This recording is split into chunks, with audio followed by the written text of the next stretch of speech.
Mesdames, Messieurs, bonsoir. Au sommaire de cette édition, Côte d'Ivoire en route pour la COP 28. Afrique, 4 milliards de financement pour le développement de l'énergie verte sur le continent. Bienvenue, merci de vous informer sur MTV+. La conférence de Dubaï de 2023 sur le changement climatique ou COP 28 est une conférence internationale de l'Organisation des Nations Unies. Il se tiendra du 30 novembre au 12 décembre 2023 à Dubaï, aux Émirats Arabes Unis. À cet effet, une rencontre a été faite entre les différents participants ivoiriens afin de préparer cette conférence. La Côte d'Ivoire sera représentée à la 28e conférence des parties sur la lutte contre les changements climatiques à Dubaï, aux Émirats Arabes Unis. Une rencontre mondiale sur le climat pour échanger sur les questions liées au dérèglement climatique et envisager les solutions. Les différentes parties prenantes s'engagent à accompagner l'État à travers la mise en œuvre des projets d'atténuation et d'adaptation sur la lutte contre les changements climatiques. Cette participation du secteur privé ivoirien à la COP28, ainsi que celles qui l'ont précédée, lui permet de mieux comprendre les exigences internationales en matière de transition écologique et de travailler à l'élaboration de politiques locales qui favorisent l'investissement durable. Le président de la COP15 invite les différents acteurs de la société civile à une synergie d'action. La présente rencontre doit revêtir la marque d'une mobilisation concertée en vue de la participation de la délégation ivoirienne à la COP28. Elle doit davantage mettre à niveau et en cohérence les plans nationaux, surtout de l'environnement, la sécheresse et la désertification. Par conséquent, je voudrais inviter tous les participants à cette initiative à partager les idées et à mutualiser les expertises. Les attentes de la Côte d'Ivoire à cette COP28 sont nombreuses. La mobilisation des ressources financières pour la mise en œuvre de nos projets d'envergure pour réduire nos émissions de gaz à effet de serre, mais aussi pour accroître la résilience de nos populations. L'accroissement de la coopération entre pays du Sud, mais aussi avec les pays du Nord, afin de fédérer nos efforts sur des problématiques communes comme l'érosion côtière, la ressource en eau dans un contexte de partage des bonnes pratiques et des bénéfices. La Côte d'Ivoire s'est engagée à réduire 37 millions de tonnes de CO2 d'ici à 2030, ce qui correspond à 31,4%. La 28e conférence des parties se tiendra du 30 novembre au 12 décembre prochain à Dubaï, aux Émirats Arabes Unis. Les pertes économiques dues au changement climatique au Nigeria pourraient atteindre 460 milliards de dollars d'ici 2050 si des mesures urgentes d'adaptation ne sont pas prises par les autorités. Suivons cet élément. Le Nigeria, centre névralgique des économies de l'Afrique de l'Ouest, est en première ligne des risques et effets du dérèglement climatique. Si rien n'est fait, le pays ouest-africain pourrait enregistrer des pertes économiques estimées à 460 milliards de dollars d'ici 2050, selon un rapport du think tank local Agora Policy. Malgré la manne pétrolière dont bénéficie le Nigeria, il n'est pas à l'abri des conséquences affreuses du changement climatique. Pour atténuer les conséquences du phénomène climatique, le Nigeria devra de plus en plus diversifier son économie, renforcer le système d'alerte précoce et l'associer au système calendaire agricole des États du pays. Le changement climatique reste donc une menace permanente et certaine au pays, surtout sur les plans sécuritaire et économique, car il affecte les produits intérieurs bruts de plusieurs pays dont les économies sont déjà en agonie. Le rapport précise que le changement climatique pourrait provoquer une baisse de 25% de la quantité d'eau disponible au Nigeria d'ici 2050. Une telle situation ne manquerait pas d'affecter négativement l'agriculture, qui est un des moyens de subsistance de l'économie nigériane. Quant aux baisses de rendement agricole, elle pourrait aller jusqu'à 50%, en plus d'une forte augmentation des pertes post-récolte. L'agriculture, qui absorbe plus de 70% de la population active, est grandement menacée.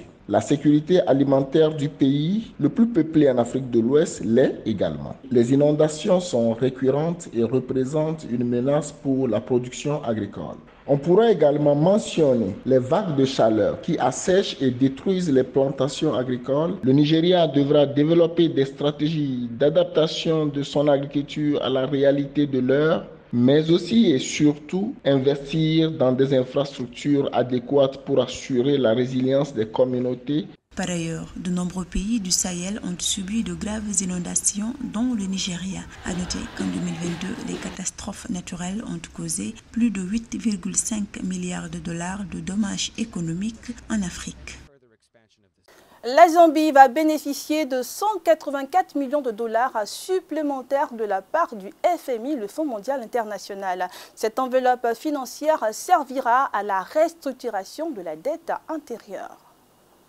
Le lundi 20 novembre, le Fonds monétaire international et la Zambie sont parvenus à un accord au niveau des services sur les politiques économiques pour conclure la deuxième revue du programme de 38 mois appuyé par la facilité élargie de crédit.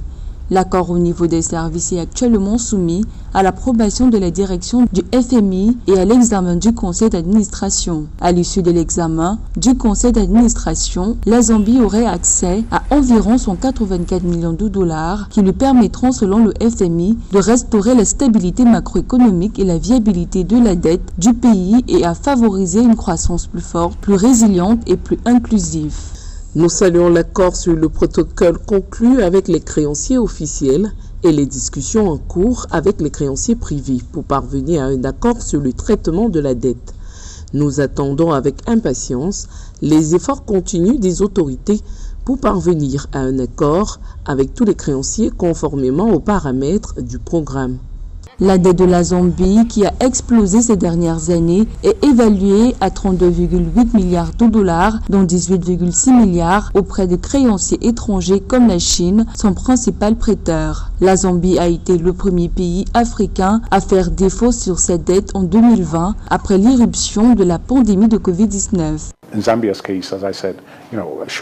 Pour le cas de la Zambie, comme je l'ai dit, l'assurance pour pouvoir poursuivre dans le pays les programmes de soutien a été approuvée l'année dernière. Nous sommes allés de l'avant et l'avons présenté au Conseil. Maintenant, nous avons la deuxième revue en suspens et nous avons pris l'engagement de ressortir avec un mémorandum d'entente donnant le mot final de la restructuration de la dette dont la Zambie a besoin. D'après le Fonds monétaire international, malgré un environnement difficile, l'économie zambienne fait toujours preuve de résilience avec une croissance du PIB réel projetée désormais à 4,3% en 2023 et à 4,7% en 2024. Combattre les préjugés et briser les tabous qui empêchent les femmes de réaliser leurs rêves dans le sport sont l'ambition de la Basket Africa League, une initiative soutenue par Afreximbank. Le sport est un levier essentiel pour accélérer l'égalité entre femmes et hommes. Conscient du pouvoir du sport sur la transformation des personnes et des sociétés, la Ligue africaine de basketball et Afreximbank, partenaire officiel pour la saison 4 de la BAL, souhaitent soutenir les jeunes femmes des communautés africaines intéressées par une carrière dans le basketball à travers l'initiative BL for Her. Le BL for Her, c'est un programme qu'on a lancé depuis maintenant 3 ans. Qu'on continue de développer, donc ça sert justement à supporter l'émergence des femmes sur le continent. C'est pour aussi célébrer le partenariat qu'on vient de signer avec Afreximbank, qui est notre nouveau partenaire, notre nouveau sponsor, et qui est extrêmement impliqué dans le développement des initiatives de ce type. Le basketball féminin en Afrique gagne du terrain.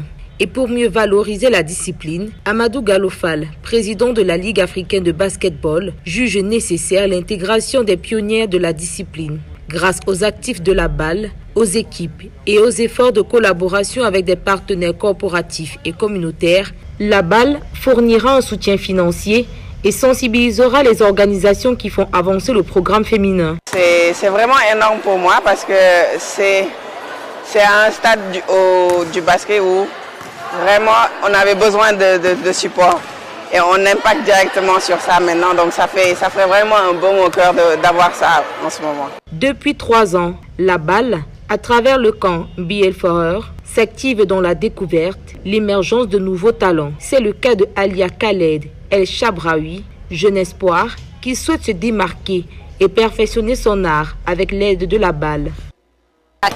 Je pense que la représentation est plus importante, surtout en Égypte et en Afrique. Plus les petites filles voudront jouer au basketball, plus elles auront le sentiment que c'est un rêve réalisable.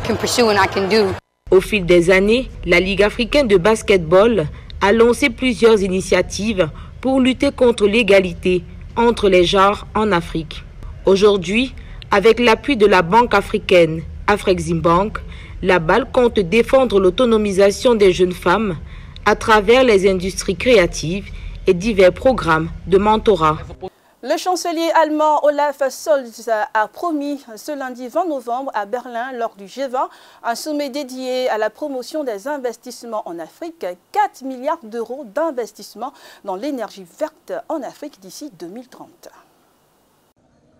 Dans un contexte de crise économique généralisée, l'Afrique souhaite négocier sa dette avec ses partenaires du G20. C'est ce qu'a déclaré le président de la Commission de l'Union africaine, Moussa Faki Mahamat, à l'occasion de la 5e édition du sommet compact avec l'Afrique du G20, tenu lundi 21 novembre 2023 à Berlin, la capitale allemande, dont plusieurs dirigeants africains ont pris part à cette édition, entre autres le président ivoirien Alassane Ouattara, le chef de l'État sénégalais Macky Sall et enfin le président du Nigeria Bola Tinubu.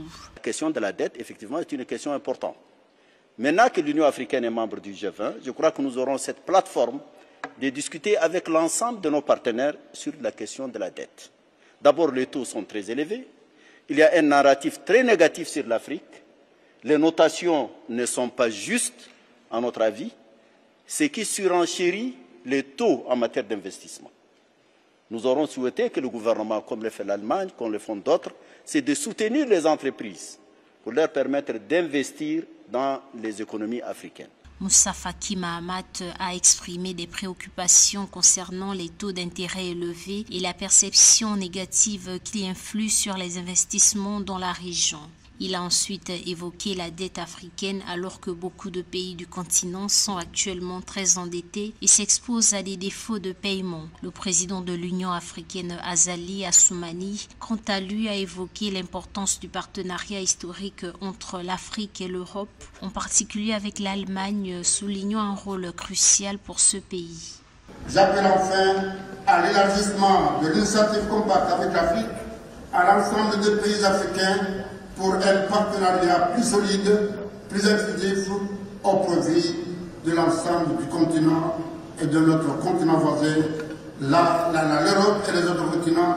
S'exprimant à l'occasion, le chancelier allemand Olaf Scholz a annoncé des investissements de 4 milliards d'euros en faveur de l'Afrique d'ici 2030. Lancé en 2017 par l'Allemagne, le G20 Compact with Africa vise à renforcer la coopération économique avec 13 pays africains en améliorant le cadre économique et en stimulant les investissements étrangers. Rappelons que l'Union africaine a officiellement intégré le G20 en septembre 2023. Nous finissons avec cette information. Une hausse des maladies respiratoires et des pneumonies qui touchent les enfants en Chine inquiète l'OMS, qui appelle les autorités chinoises à collaborer après le manque de transparence et de communication lors de la pandémie de Covid-19. Une infection respiratoire sévit en ce moment en Chine. L'Organisation mondiale de la santé s'inquiète et demande plus d'informations aux autorités chinoises. La Covid-19 est encore fraîche dans les mémoires. Pour rappel, c'est une mystérieuse pneumonie virale qui avait été à l'origine de la pandémie.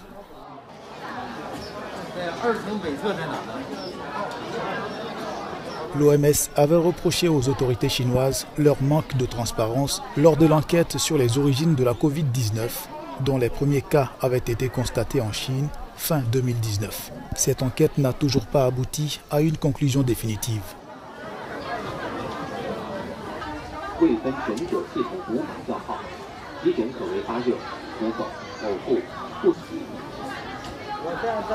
La nouvelle infection est pour l'instant localisée dans le nord du pays et la capitale Pékin fait actuellement face à une vague de froid avec des températures négatives prévues ce jeudi soir.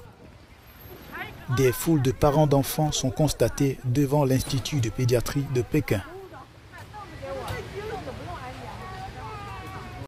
Merci à vous, chers fidèles téléspectateurs de Miracle TV+. C'est tout pour cette édition de l'information. J'ai été ravie de vous l'avoir présenté. Je vous souhaite à toutes et à tous une bonne suite de programmes sur MTV+, la télé qui transforme.